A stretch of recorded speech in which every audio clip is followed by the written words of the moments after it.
Hello there, I'm Eamon. And I'm Isabel. And you're watching the GB News digital stream across the United Kingdom. And around the world. If you're here in the UK, you can also watch us on your TV screen. GB News is Freeview Channel 236. On Sky, we're Channel 515. 626 on Virgin Media. Just remember, you might need to retune your TV to watch the channel. Yeah, and if you are doing that, find out more about retuning by going to gbnews.uk. Join my show Farage, 7 p.m. till 8 p.m. Monday through Thursday, and there you will get opinion, analysis, debate, and I'll cover stories that nobody else dares to touch. And then for the last 15 minutes, talking pints. We're over a drink. We have a civilised conversation with someone. We very often disagree, but we do it in a grown-up way. Come and join me on Farage.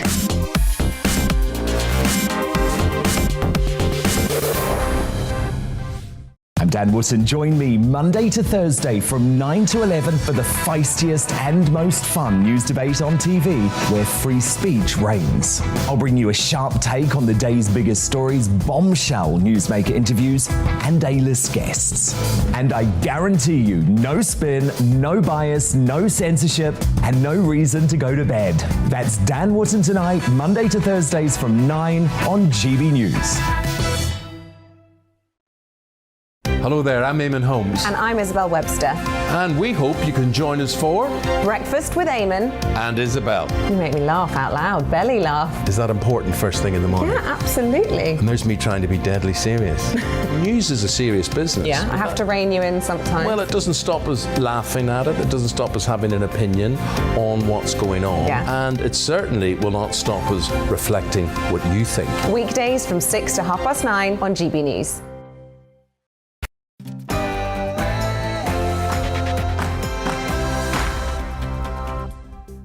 Hello there, it's 6 o'clock. I'm Michelle Dewberry, and this is Dewbs & Co, the show where we'll get into the things that have got you talking today. Now, England returns to Plan A. Woohoo! Or at least, well, when I say it's returned to Plan A, some people don't seem to have got the memo that Plan B has officially been lifted. Gotta say, shops, supermarkets, transport hubs, they're still wanting masks. Is it just me, or are there many that are desperate for this COVID situation never to end? Am I wrong? And why would anyone give a political party a large donation? Is it simply because they're nice? Is it just because they want to support their work? Or is it to influence an outcome? And if you lose your job and need to claim benefits while you look for a new one, how long is too long to be job hunting? New rules say that if you can't find a job in your chosen sector after 4 weeks, you better start broadening your horizons and looking elsewhere, or you'll be getting benefit sanctions. What do you think to that? Harsh or fair? I also want to discuss a very important topic, because is it just me, or are some companies taking the Michael when it comes to shrinking their product sizes? Whether it's chocolate bars, crisp packets, it's never ending, and I'm livid about it. We'll have all that to come and more, but first, let's look at the latest news headlines.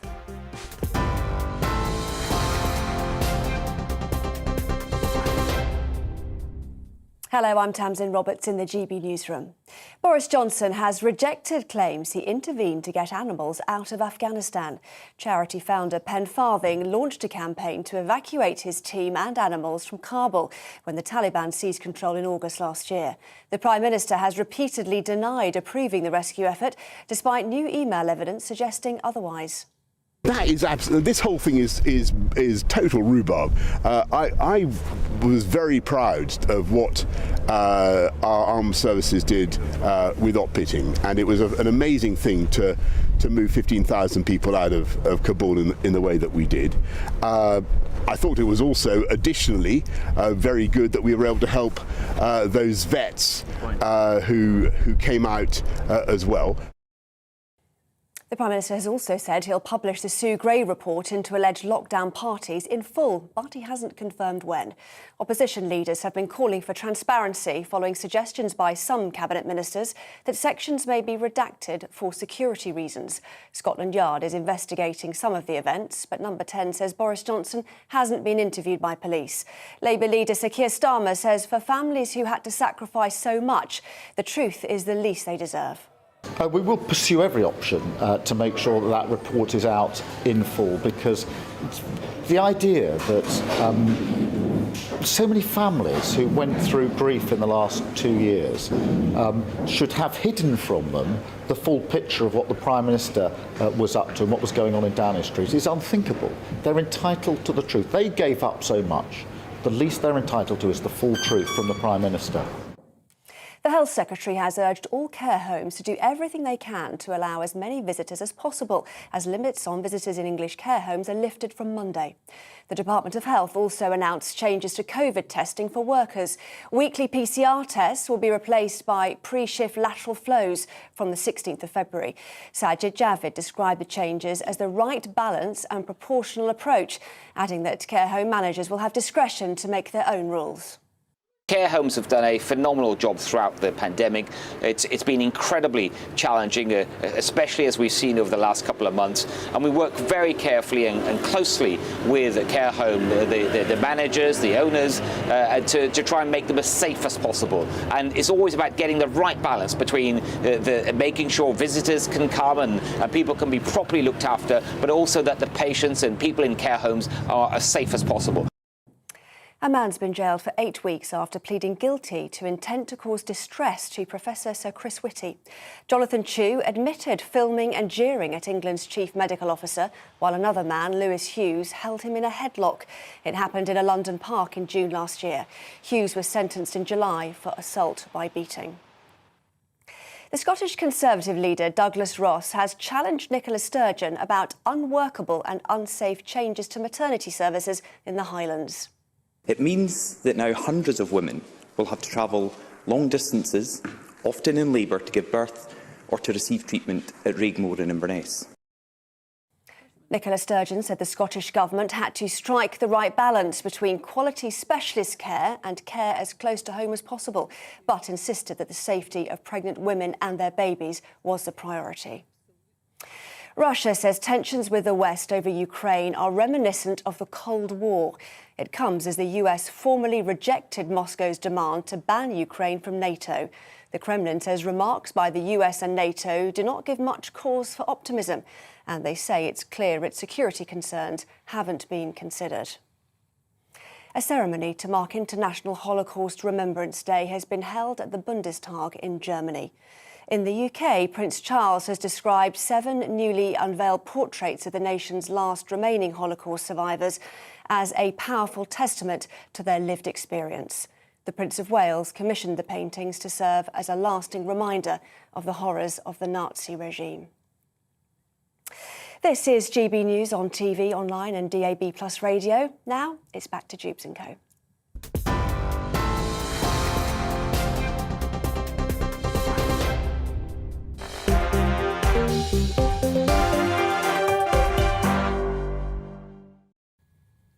Thanks for that. I have to say, I did raise my eyebrows a little bit on one of those stories there, the Chris Whitty one.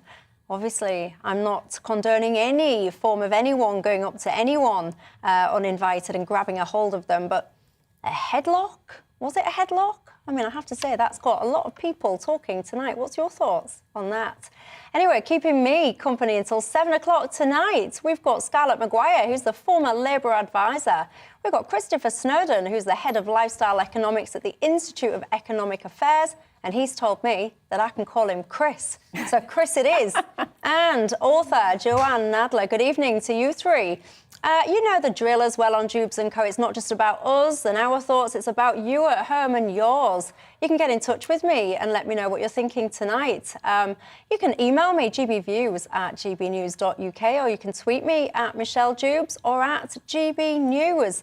Right, let's get straight into it, shall we? And talk about Plan B. The restrictions have come to an end this week in England. Just as a reminder, those restrictions were things like working from home, COVID passes in venues, and mandatory mask wearing on public transport and shops. Despite this, though, I have to say, many shops, supermarkets, places like Sainsbury's, Waitrose, Morrison's, are still going to ask people to wear their masks in the shops. And this applies not just to supermarkets, by the way, but it's things like some train lines in London, on some buses, tubes, etc. And I can't help thinking to myself, I might have been a little bit unfair here, because it seems to me like there's quite a lot of people out there that just don't really want us to ever get back to normal. Alan has already been in contact with us and says, Michelle, I went to 11 shops today without a mask on, and not once in any shop did I get asked to put one on. Wowzers, Alan, that is some good shopping there. 11 in one go, crikey. Chris, your thoughts? Well, I mean, private businesses can do what they want. If they want to say, please wear a mask, then, yeah, it's up to you whether you go in or not, or indeed whether you wear a mask or not. I mean, they're not realistically going to enforce this. I was just on the tube. I noticed that non-compliance has risen quite a bit since I was last here a couple of weeks ago, and I hold my hands up, I was one of the non-compliers. Was you? Yeah, but, you know... Was you a little bit nervous, or was you confident not wearing it? No, well, I was confident not wearing it, because a huge number of other people were not wearing a mask as well. And this is like it was last time, you know, last summer, where there wasn't a law saying you had to wear a mask anywhere except for on the underground. And it got to the point where I would say probably most people weren't wearing a mask. And then when Omicron took off, people were wearing masks. I know, you know, the law changed at that point, but I think it was more people following the infection rate than it was following the regulations. And we'll presumably get to a point, eventually Sadiq Khan's going to drop this, right, at some point, maybe next summer or something. I don't know. At some point he has to do it. But by the time he's done it, it will be because almost nobody's wearing a mask anymore. And he'll look stupid and powerless. And he's trying to look powerful by doing these things. He's going to end up looking silly.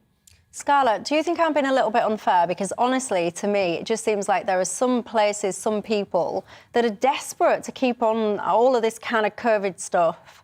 No, I mean, I think there's an enormous difference between wearing a mask and not being able to do things. I wear a mask on the tube. One of the reasons is that actually, at the moment, I really particularly don't want to catch COVID, even if it's Omicron, because I've got to have a test tomorrow. And I came on the tube and I made sure that I sat between people with masks. I mean, I think that one forgets, actually, how many vulnerable people there are on the tube.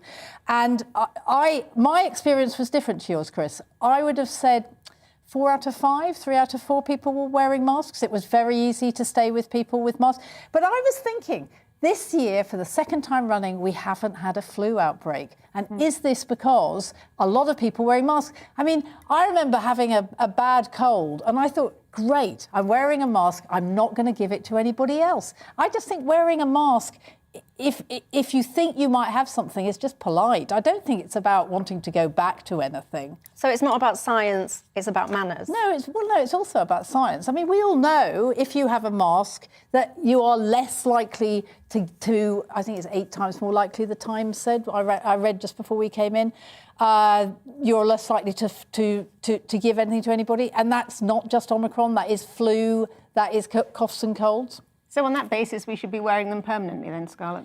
No, well, interesting, you see in places like Japan, I mean, a lot of people wear masks.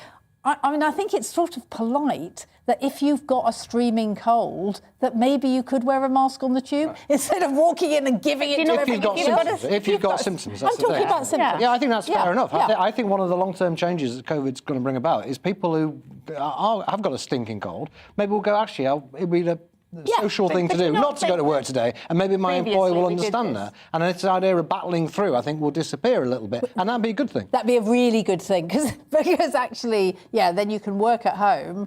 I also think the other thing that... guys, we used to have kind of, you know, ways to handle this kind of thing before we had masks, which were, I grant you, to do with good manners. You wouldn't have sat on a tube or a train in times past and sneezed all over people. This kind of poor behaviour has just become something that we've become used to. I don't think if masks and now, thankfully, not having to wear them reminds people that it's useful to take a handkerchief out with you or to cough into your hand, or all of these things that used to be, you know, common hygienic methods. and washing your hands, then, that's a positive that may have come out of all of this. But, I mean, it's hardly radical in terms of how we've always done things traditionally. Yeah, I think, I pick up on your sentiment when you say about manners and things like that, because in Scotland, I mean, this always just blows me away. The children in Scotland, secondary school children, so age like 11, 12 upwards, they've had to wear masks constantly. That's completely... Since October. But listen to my you. point. Since October 2020, right? And I got into a bit of a dialogue with one of the members of the Scottish Parliament, the SNP, John Mason he's called, and he was telling me on Twitter, because I was saying to him how outrageous I found this, and he was saying to me that masks reduce the transmission by about 50%. I think there have been a lot of claims, haven't they? Extraordinary No, they don't. And I find this fascinating that people are enforcing masks and making people wear masks, not because the science would tell you, cast iron, that these make a difference, but because it's some kind of psychological kind of thing. And I'm quite against it. I'm looking at you, by the way. It's not your fault. But... Yeah, no, it's all right. It's all right. I think it's terrible that school children have to wear masks and be taught in masks. I think there's no question terrible. I mean, what we were discussing was actually travelling on the tube, where you've got a lot of people, and often a lot of people very close, and actually, and particularly, if you've got a cold or if you feel that you've got the beginnings of flu but want to go into work for a day. But I think to be fair on the Scots, actually, probably they should close their schools for quite a lot of the time since 2020. But I think it's wrong, and I think it's not just Scotland, by the way. Ian's just tweeted in saying that my child's senior school is still enforcing face coverings, and a lot of you guys, actually, a lot of you viewers, get in touch with me.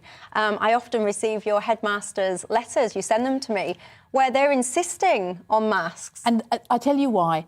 And that's because there isn't proper ventilation in schools. And that's what they should have. I mean, we have had 20 months to get ventilation in every... What is proper ventilation? I mean, have we got a lot of classrooms with no windows?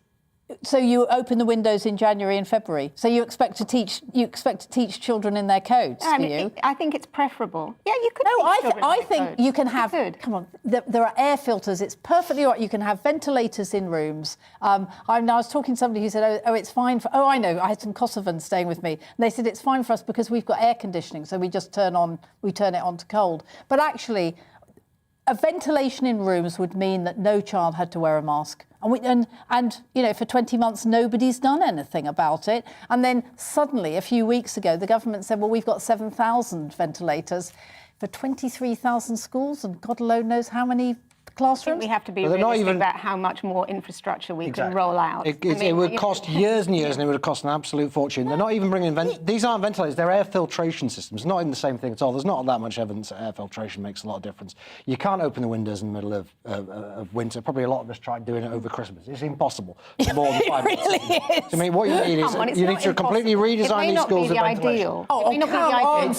It is horrible. I am completely pathetic. I can't have supper with the windows open. I mean, let alone the thought of learning things. I mean, yes, it would stop you. Come on, it was part of the culture for the last 20 months or so is to encourage people to eat outside constantly. And some of us really tried not to.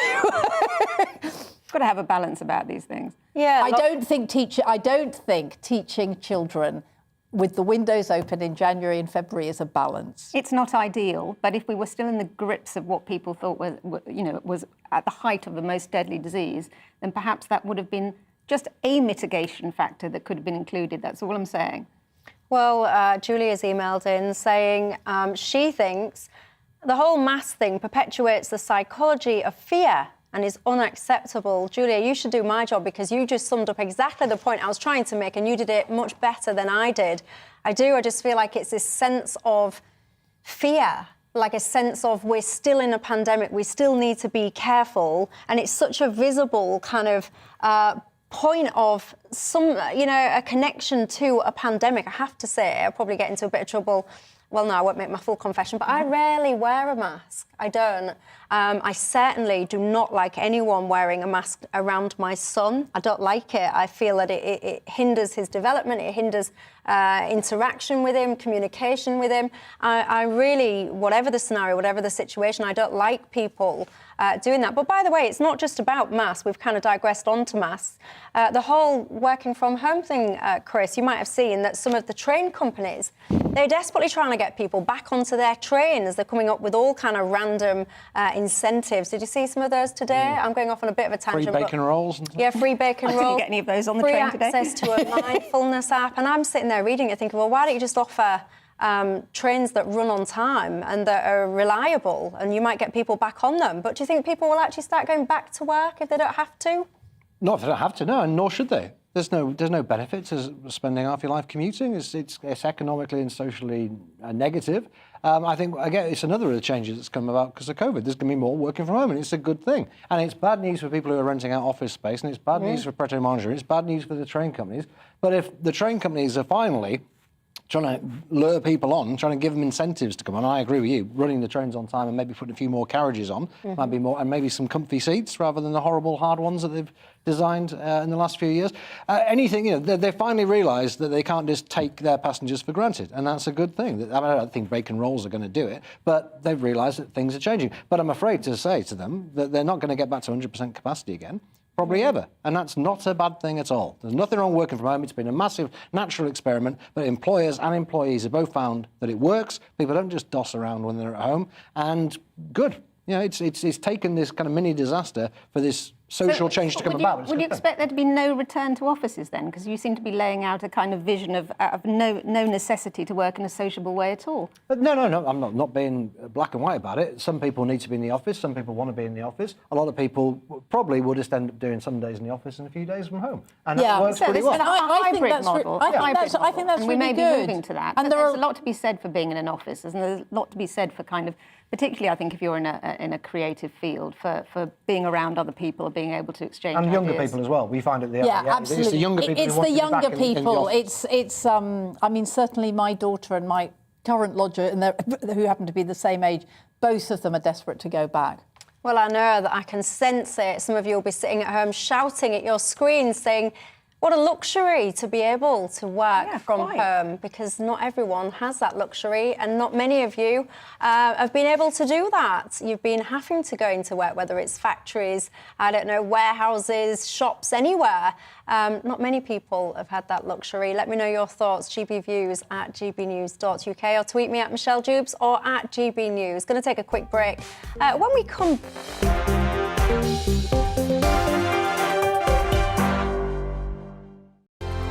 Hello there, I'm Eamon. And I'm Isabel. And you're watching the GB News digital stream across the United Kingdom. And around the world.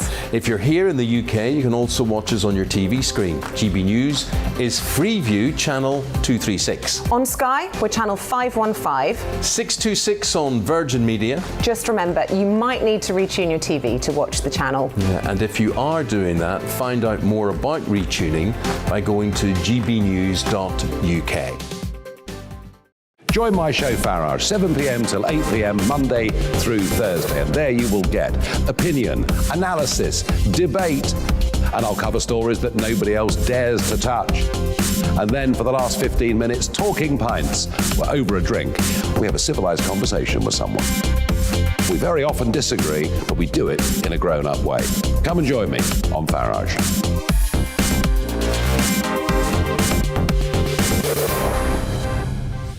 I'm Dan Wootton. Join me Monday to Thursday from 9 to 11 for the feistiest and most fun news debate on TV, where free speech reigns. I'll bring you a sharp take on the day's biggest stories, bombshell newsmaker interviews, and A-list guests. And I guarantee you, no spin, no bias, no censorship, and no reason to go to bed. That's Dan Wootton Tonight, Monday to Thursdays from 9 on GB News. Hello there, I'm Eamon Holmes. And I'm Isabel Webster. And we hope you can join us for Breakfast with Eamon and Isabel. You make me laugh out loud, belly laugh. Is that important first thing in the morning? Yeah, absolutely. And there's me trying to be deadly serious. News is a serious business. Yeah, I have to rein you in sometimes. Well, it doesn't stop us laughing at it. It doesn't stop us having an opinion on what's going on. Yeah. And it certainly will not stop us reflecting what you think. Weekdays from 6 to 9:30 on GB News.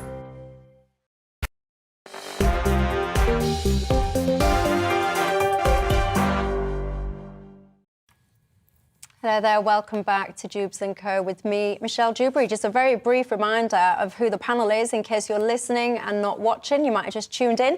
We've got Joanne Nadler, who's an author. We've got Scarlett Maguire, former Labour advisor, and Chris Snowdon, who's the head of lifestyle economics at the Institute of Economic Affairs. And of course me, Michelle Dewberry. Now let's talk about politics and who funds it and how it's funded, shall we? The reason I want to get onto this is because a Tory donor, someone that was behind a blocked £1.2 billion cross-channel power cable project, has threatened to take legal action against the government and Trade Minister Penny Mordaunt. Ukrainian-born former Russian arms company chief Alexander Termeko said he will, within weeks, bring a judicial review against Business Secretary Kwasi Kwarteng's decision against his company's proposed electricity link between Portsmouth and Normandy. And he said he would bring unspecified legal action against Miss Mordaunt personally, describing her as, I quote, the biggest threat to security after she successfully, I shouldn't laugh, but after she successfully campaigned against the project. So it got me wondering about this whole kind of way that we are funding political parties. What do you think to this? Is it just people doing nice things because they're nice people?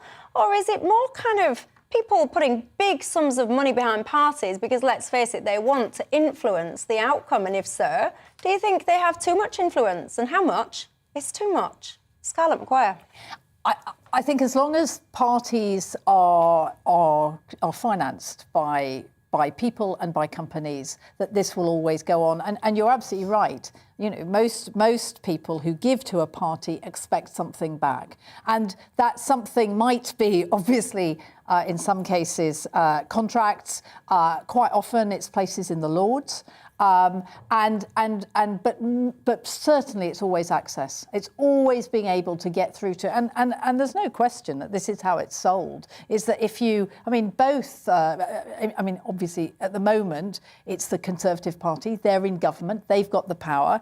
The more money you give to the Conservative Party, the more likely you are to be able to meet ministers. They have fundraising dinners. You can be on a table with a minister if you pay enough money. It's all about money.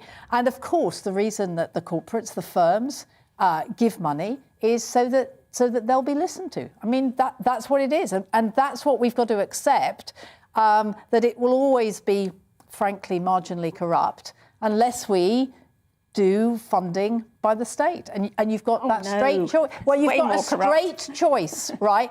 Either it's rich people influencing politics, influencing what they do, or the political parties do not take it.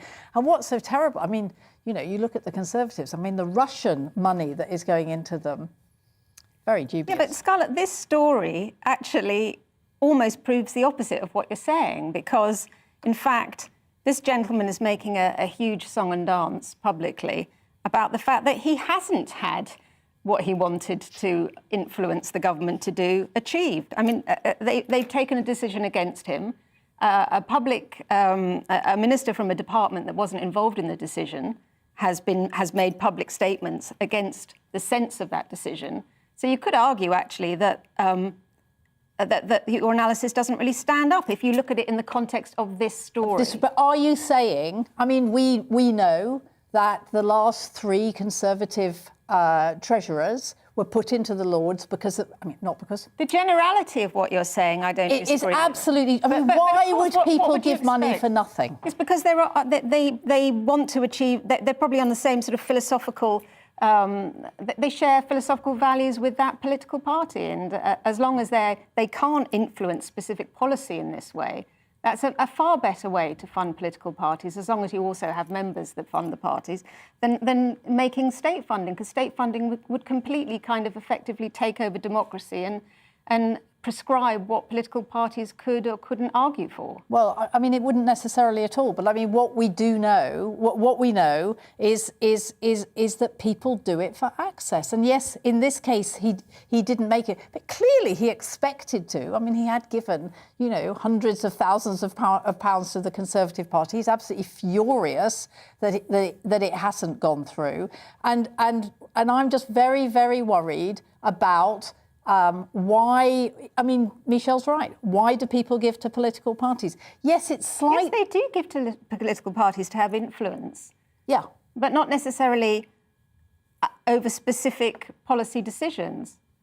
Well, Alexander Tomeka... Or if they want to, they won't necessarily have them found in their favour, is what I'm saying. Just to kind of recap what he said that there's nothing wrong with giving large donations to the ruling party. He says, I don't see that there's a conflict of interest, and says, of course, I will continue to donate to the Tories. I support many, many MPs. It's my friends. It's not my donations because I want to receive something. Chris? I'm sort of halfway between you two on this one, because, I mean, before the 2019 election, I'm sure there were plenty of wealthy people, or indeed people on modest incomes, giving money to the Conservative Party because they were terrified of Jeremy Corbyn comes in. So this is not a kind of quid pro quo situation. On the other hand, you're right, of course, a lot of these people want influence. You give money to the Tory Party, you're going to get invited to dinners, lunches, you're going to have an opportunity to try and influence a minister. I don't think there's anything per se wrong about that. Lots of us want to influence the government. We as a think tank want to influence the government. All sorts of pressure groups use all sorts of different methods to influence the government, whether it's insulate Britain, blocking the highways or whatever. The government should be influenced by a whole range of people, and this is, I think, a legitimate way for them to have a word, because no one's alleging any form of bribery here. Maybe in Russia it might be a different story. You give £1 million to Putin. Over here, as you quite rightly say, he didn't get his way on this. He probably had a chance to put forward his point of view to senior politicians more than you or I would do, but as you say, the alternative is state funding, and it will be a cold day in hell before my tax money is being given to political parties. Well, lots of you are getting in touch. And hey, Michelle, don't forget about Beijing Barry. They said it's not just the Conservative parties, and also, of course, highlighting the fact that it's often the unions, the trade unions, which are influencing, or shall we say, donating to the Labour Party. Someone else, anonymous on Twitter, says political donations from the public and the unions should be banned and replaced by grants voted by Parliament. There you go. Right, it's going to move on to something that I am very passionate about indeed. And if you're a regular viewer, you'll know what it is.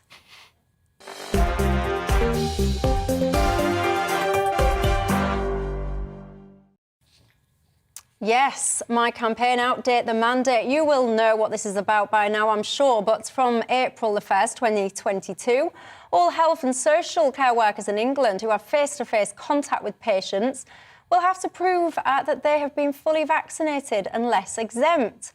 Just to put that into context, if you haven't been vaccinated yet and you work in one of these areas, you've got until the 3rd of February to have your first jab. Now, I feel very strongly about this. I'm very anti-coercion of any kind. But when this kind of comes to what someone can have injected into them or should have injected into them, it's a no from me that somebody should lose their job because of this. And especially when we look at the situation within the NHS as just an example. And of course, this expands way beyond that. But, you know, we've got waiting lists now, 6 million. The highest since records began. To lose tens and tens of thousands of staff is absolutely bonkers right now. The impact will be very far-reaching, and as I always kind of maintain, we don't exist on COVID Island. We have a kind of sea of lots of other ailments, illnesses, diseases beyond just COVID, and firing people because of a COVID risk, you know, and not paying attention to the knock-on impact it will have on all the other ailments, etc., is, as I said, bonkers in my mind. Anyway, I ask you guys to get in touch with me and tell me your stories and how this is impacting you. Many of you do so every night. You email me. The email address for this campaign is outdatethemandate@gbnews.uk. And one of the viewers that did that joins me now, Nigel Simpson. He has been working in prison nursing for 14 years. and stands to lose his job. Nigel, good evening to you. Tell me more. So 14 years in prison nursing, and you stand to lose your job imminently. How is it at the moment for you? As you can imagine, it's nerve-wracking. It's a job I've done for a long time, a job that I love. And unless the government change their mind, then, yeah, I'll be out of a job in a few months.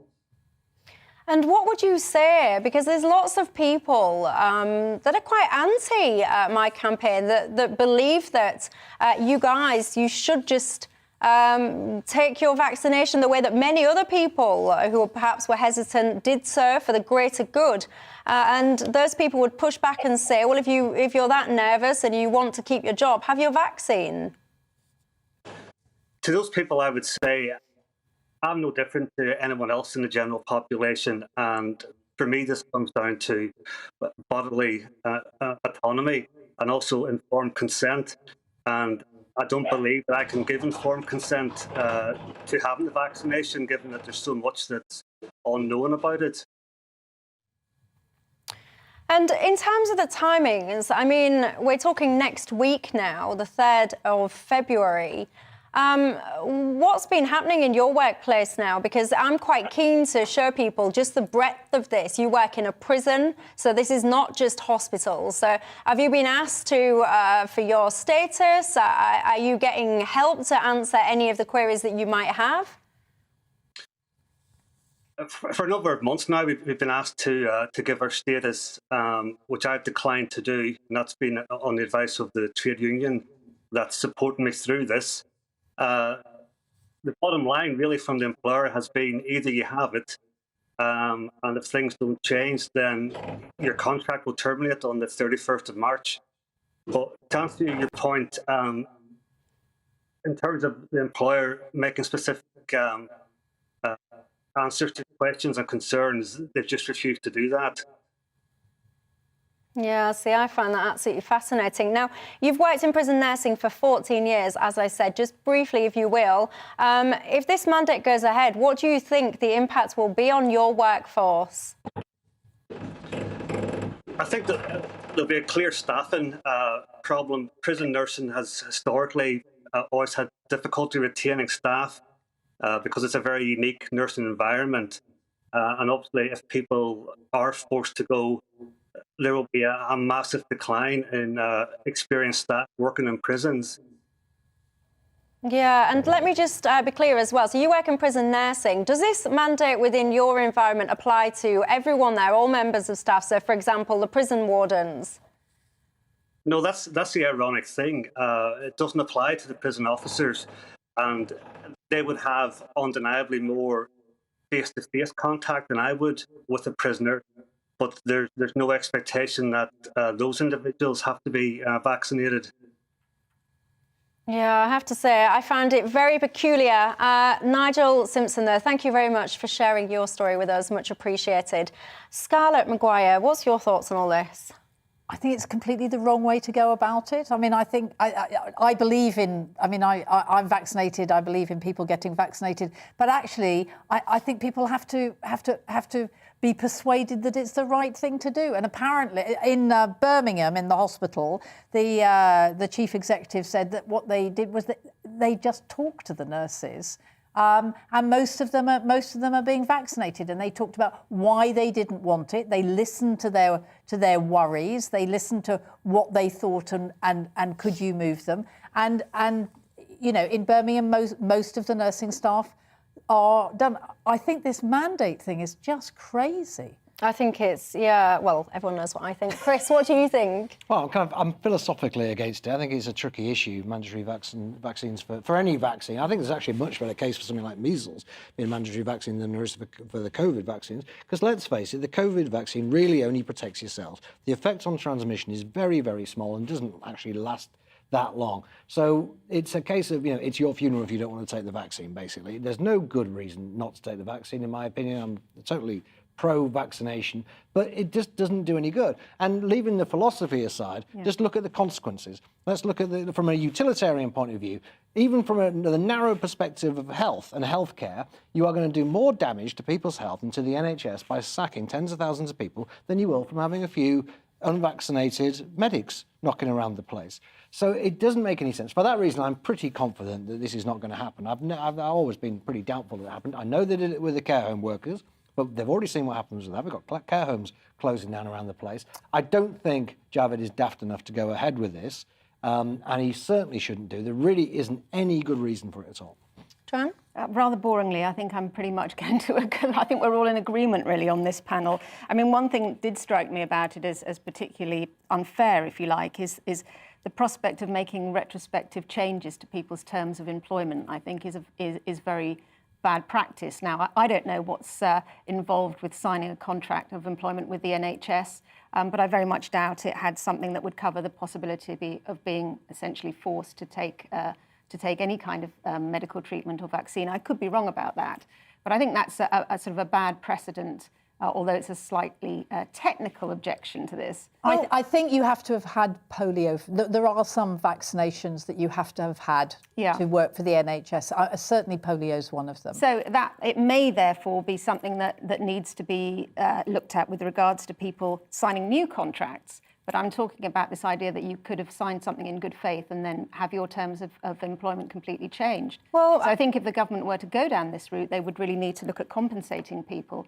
who felt on a point of conscience that they couldn't go ahead and have this vaccine and thereby lose their jobs. Well, I mean, there's a vague sense of agreement on this panel, but I've got to say there's lots of alternate views coming through on the email. I'm looking at it now. Jax has emailed in and said, Michelle, too bad. No vaccine, no job. Ha ha.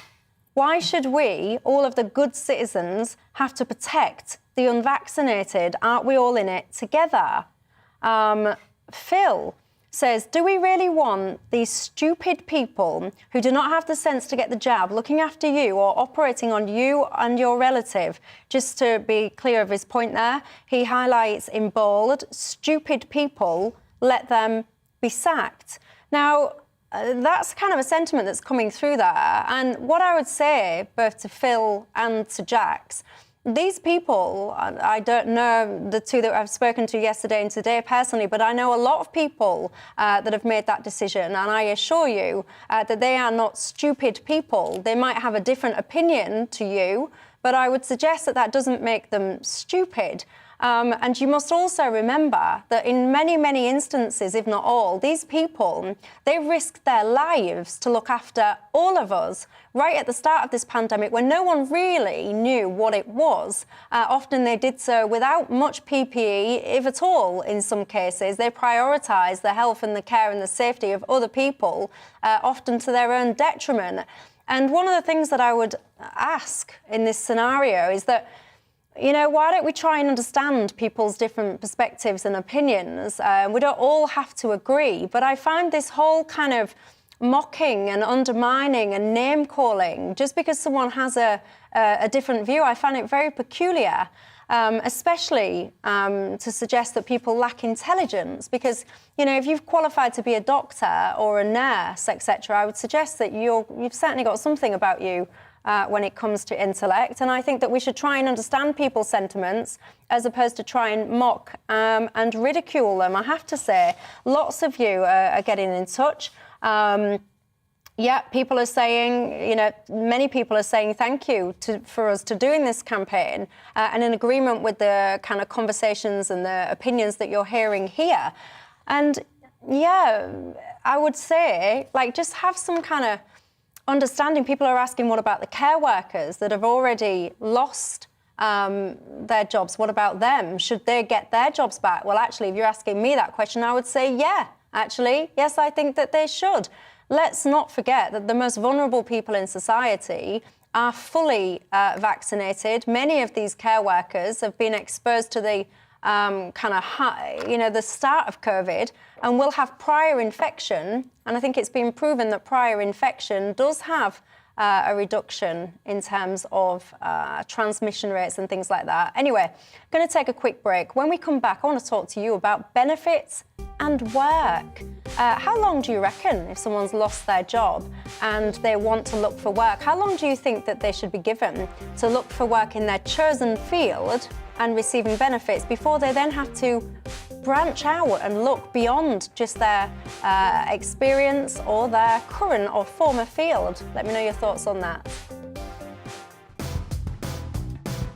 Coming up on Dan Wootton Tonight, the unfiltered Toby Young joins star US journalist Megyn Kelly and GB News host Mark Dolan in providing world-class insight and analysis on the biggest news stories from around the globe. Plus, with the PM under continued fire as a result of Partygate, I'll get expert and balanced analysis from my superstar panel. The Tory grandee and broadcaster Michael Portillo, political editor of the Sunday Mirror Nigel Nelson, and Conservative commentator Dominique Samuels. That's Dan Wootton Tonight, Monday to Thursday from 9 p.m. till 11 p.m. on GB News.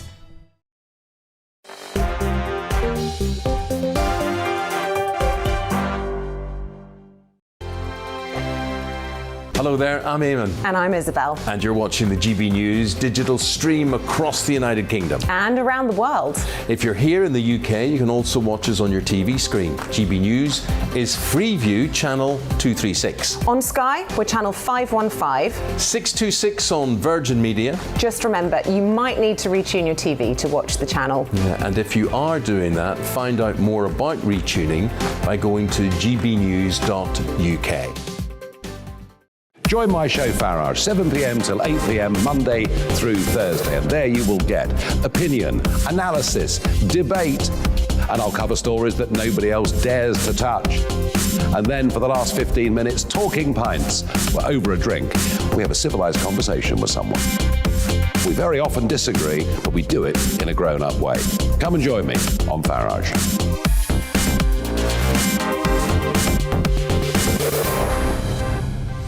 I'm Dan Wootton. Join me Monday to Thursday from 9 to 11 for the feistiest and most fun news debate on TV, where free speech reigns. I'll bring you a sharp take on the day's biggest stories, bombshell newsmaker interviews, and A-list guests.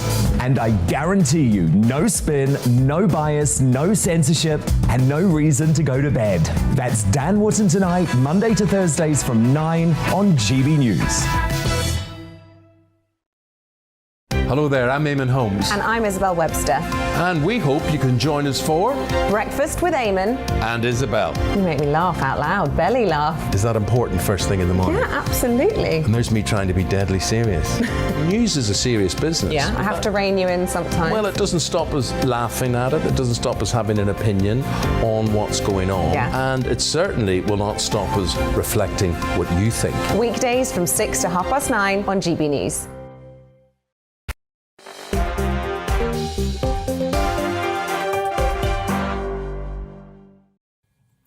Hello there, welcome back to Dewbs & Co with me, Michelle Dewberry. Just a very brief reminder of who my panel are tonight for those of you that have just tuned in and are listening as opposed to watching.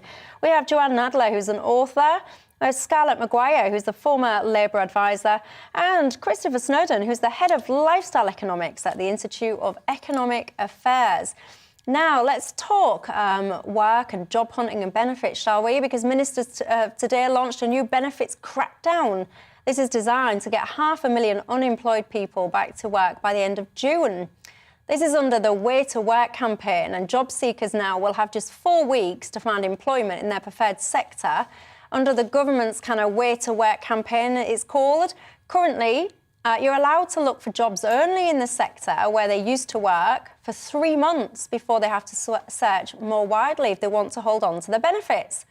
In addition to all of this, jobless people will get more face-to-face time with work coaches. There's a poll running on Twitter that asks your view on this. So if you are a Twitter user, and I know not all of you are, get yourself on GB News' Twitter. Let me know your thoughts on that one. But Joanne Nadler, your thoughts?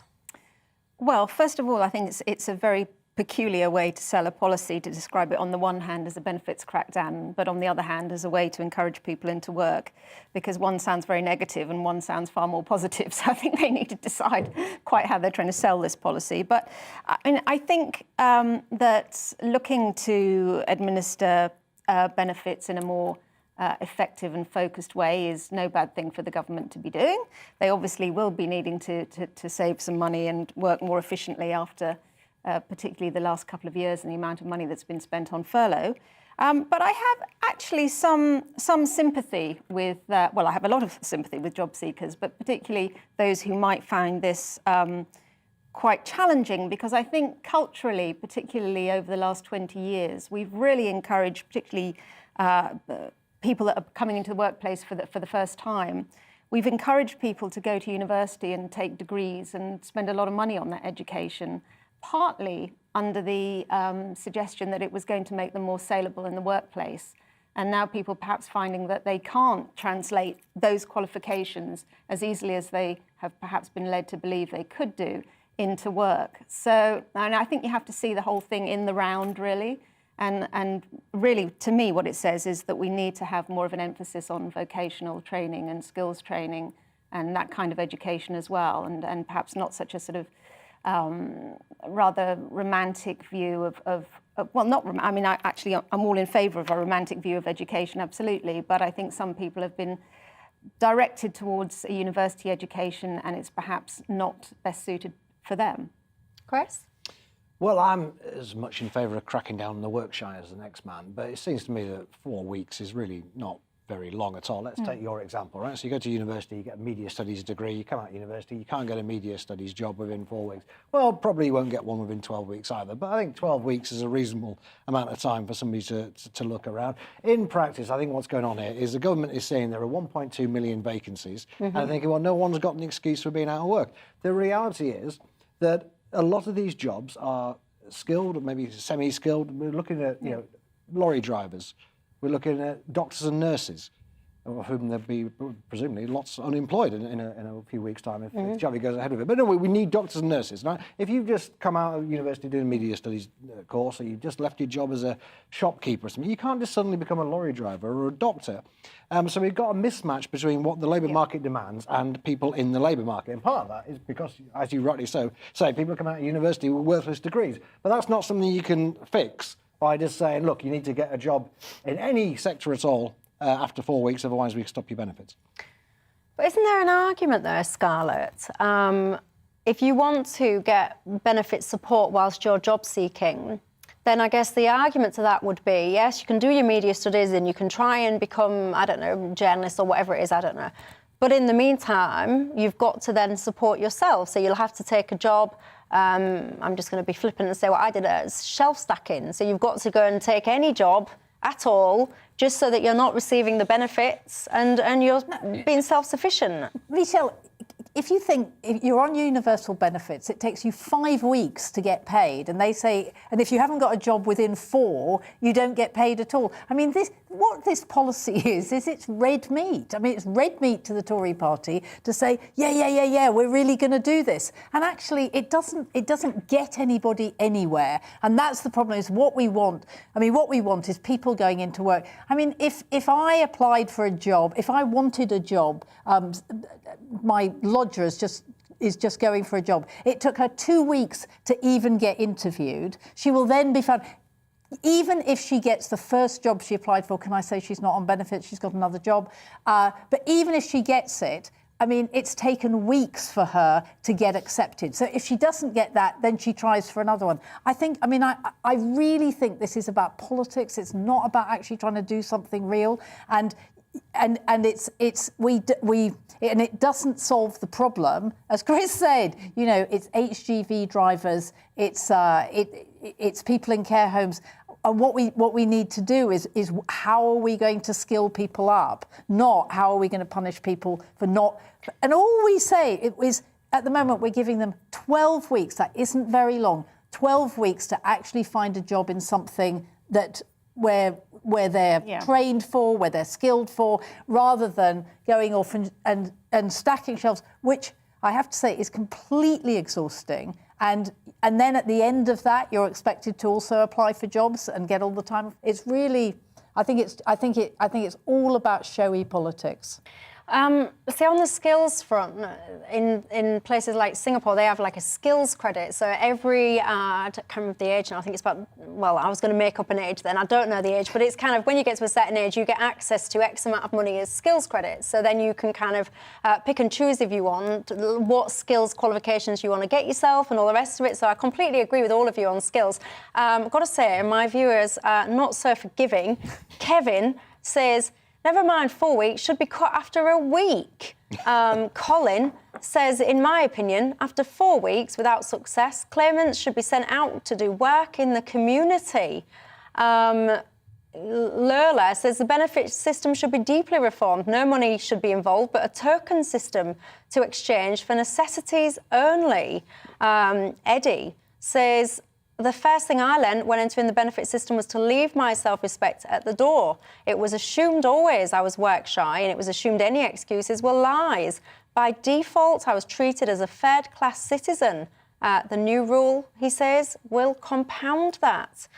Interesting. Do keep your thoughts coming in at gbviews@gbnews.uk. Yes, I think it might sound quite harsh for the people that you mention. Lots of people that are unemployed for no real fault of their own, but there will be people shouting at the screen. I can almost hear you from here saying, hang on a minute, what about all those people that have chosen not to get work and want to live on benefits? What about them?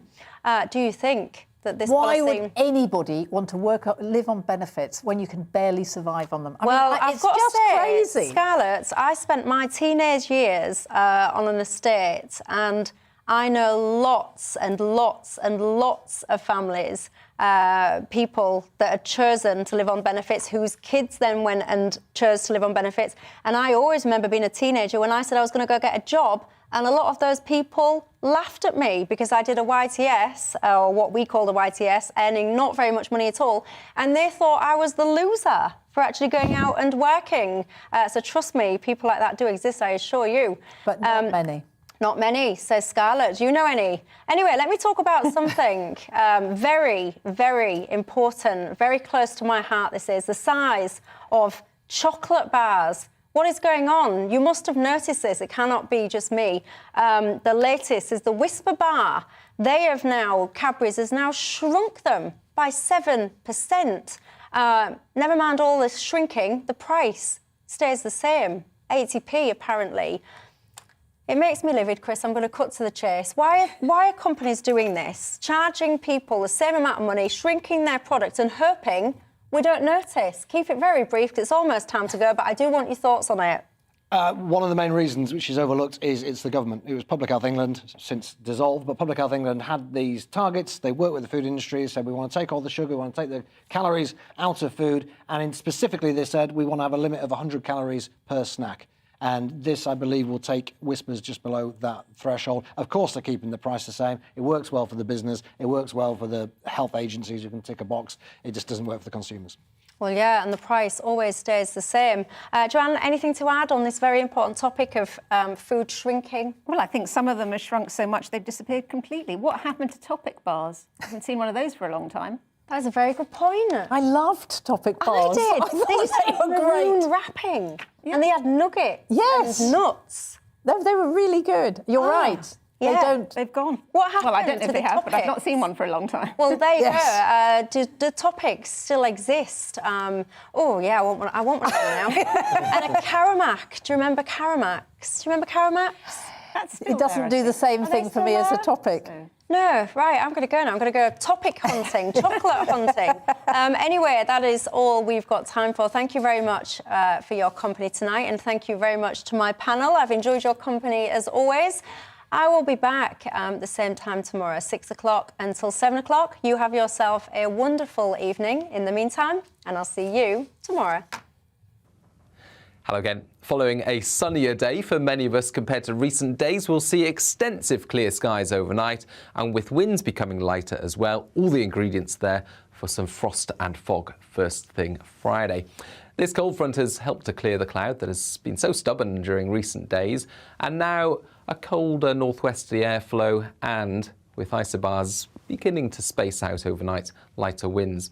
But for a time, a gusty wind will bring further showers to the Northern Isles, and a thickening of the cloud in the far north and northwest will keep things frost-free here. Otherwise, widespread clear skies, frost in places and in some sheltered spots, -3, -4 Celsius to begin things on Friday. A few dense fog patches about as well, particularly in the south and southwest, parts of East Wales into East Anglia. Where they form, well, they could persist into the mid-morning, but they'll eventually clear to those brighter skies once again. Some sunshine for a time in the Midlands, East Anglia and the southeast. Otherwise, actually, the cloud thickens through the day, and we'll see some outbreaks of rain, particularly in the north and west of Scotland, persistent and heavy in places. And in fact, well, that will turn even heavier through the night. And for the Northwest Highlands, well, we're really going to build up those rainfall totals on Friday night, 80 millimetres plus for some of the wetter spots. Generally damp over Western Hills as the cloud thickens and lowers on Friday night into the start of the weekend. And the breeze picks up as well. Gales in the far north and northwest, and with the breeze and the cloud in many places, it's a much milder start to the day compared to Friday morning.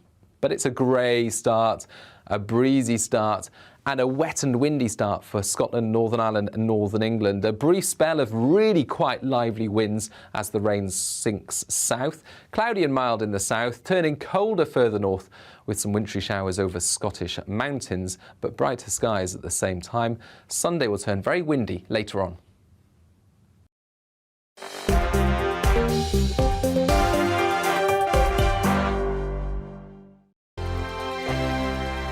Hello there, I'm Eamon. And I'm Isabel. And you're watching the GB News digital stream across the United Kingdom. And around the world. If you're here in the UK, you can also watch us on your TV screen. GB News is Freeview channel 236. On Sky, we're channel 515. 626 on Virgin Media. Just remember, you might need to retune your TV to watch the channel. Yeah, and if you are doing that, find out more about retuning by going to gbnews.uk.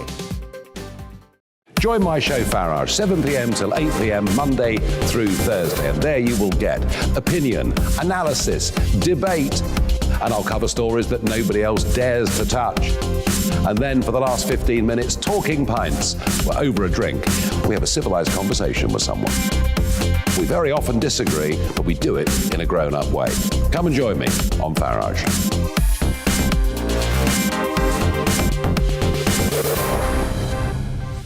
I'm Dan Wootton. Join me Monday to Thursday from 9 to 11 for the feistiest and most fun news debate on TV, where free speech reigns. I'll bring you a sharp take on the day's biggest stories, bombshell newsmaker interviews, and A-list guests. And I guarantee you, no spin, no bias, no censorship, and no reason to go to bed. That's Dan Wootton tonight, Monday to Thursdays from 9 on GB News. Hello there, I'm Eamon Holmes. And I'm Isabel Webster. And we hope you can join us for Breakfast with Eamon and Isabel. You make me laugh out loud, belly laugh. Is that important first thing in the morning? Yeah, absolutely. And there's me trying to be deadly serious. News is a serious business. Yeah, I have to rein you in sometimes. Well, it doesn't stop us laughing at it. It doesn't stop us having an opinion on what's going on. Yeah. And it certainly will not stop us reflecting what you think. Weekdays from 6 to 9:30 on GB News.